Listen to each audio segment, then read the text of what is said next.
आपसे दरख्वास्त है कि इस वीडियो को लाइक ज़रूर करें। हज 2026 के तमाम हाजियों के लिए ये वीडियो बहुत अहम और बहुत ख़ास हो रही है, इसलिए कि तमाम हज कमेटियों से ख़ुद इस बात की अपील की गई है कि इस न्यूज़ को ज़्यादा से ज़्यादा वो शेयर करें और तमाम लोगों तक इस खबर को पहुंचाने की कोशिश करें।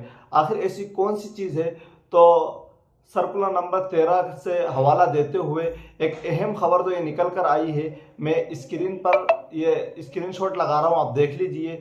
इसके अंदर तमाम हज कमेटियों जितनी भी हैं मरकज़ी रियासत के तहत, उनसे ये कहा गया है इसको वसी कर दें, इसलिए कि जो हज इंस्पेक्टर है उसका जो एग्ज़ाम होने वाला है उसकी तारीख़ का खुलासा कर दिया गया है। तो 29 नवंबर को इसका टेस्ट होगा और जो लॉगिन करने का वक्त रहेगा वो आपका रहेगा 10:15 से 11 तक। 11 बजे शुरू हो जाएगा और 11 बजे से शुरू होकर ये आपका 1 बजे तक चलेगा और 11 बजे के बाद लॉगिन का वक्त ख़त्म हो जाएगा।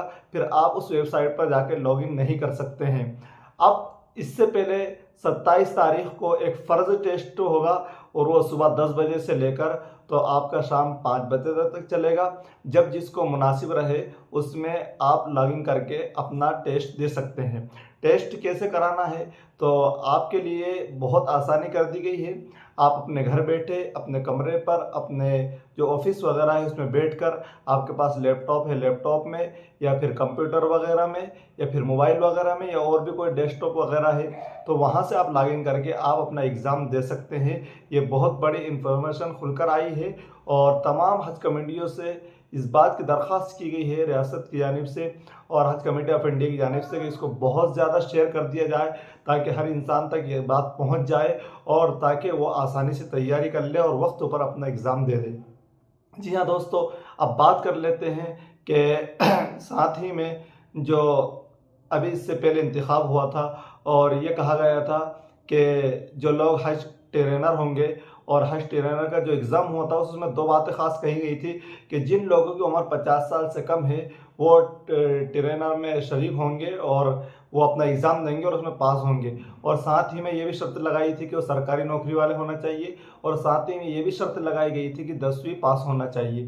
तो इन शराइत की बुनियाद पर अब एक चीज़ ये देखने को आई है कि बहुत से लोग ऐसे हैं कि जो ये कह रहे हैं कहीं ना कहीं हमारे साथ नाइंसाफ़ी हुई है, कि इसलिए कि कई लोग ऐसे थे जो 50 साल से ज़्यादा उम्र वाले थे लेकिन उनकी सदियाँ हो गई थी ट्रेनर करते हुए और ट्रेनिंग देते हुए और उनका एक लंबा वक्त बीत चुका था, तो बहुत अच्छी और फी सबिल्लाह कर रहे थे।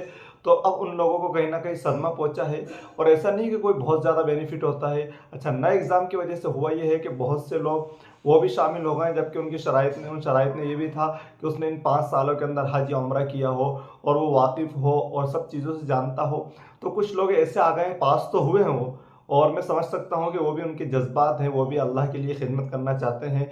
तो ऐसा नहीं है कि उनको बाहर कर दिया जाएगा, उनको लिया गया है, लेकिन बहुत से लोग अब मायूसी का शिकार हो रहे हैं और वो तमाम लोग जो इतने दिनों से ट्रेनिंग देते आ रहे थे और लोगों में मशहूर थे और हर मरतबा उनको बुलाया जाता था और बहुत अच्छे तरीके से इस काम को अंजाम दे रहे थे, लेकिन उम्र की बुनियाद पर या फिर किसी और चीज़ की बुनियाद पर वो बाहर हो गए हैं, वो उसमें नहीं शरीक हो पाएंगे। तो बार बार उनकी तरफ से ये कमेंट किया जा रहा है कि क्या हुआ है, हमारे साथ नाइंसाफ़ी हुई है।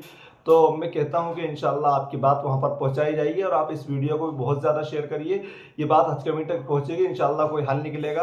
आपको भी उम्मीद है कि लिया जाएगा और मैं कहता हूं कि अगर आपको हज कमेटी के द्वारा उसके अंदर शरीक न किया जाए, जब भी आप अल्लाह के लिए खिदमत करते रहिए, अल्लाह के लिए आप लोगों को फ़ायदा पहुँचाते रहिए, इसका अजर इंशाल्लाह आपको आखिरत में ज़रूर मिलेगा।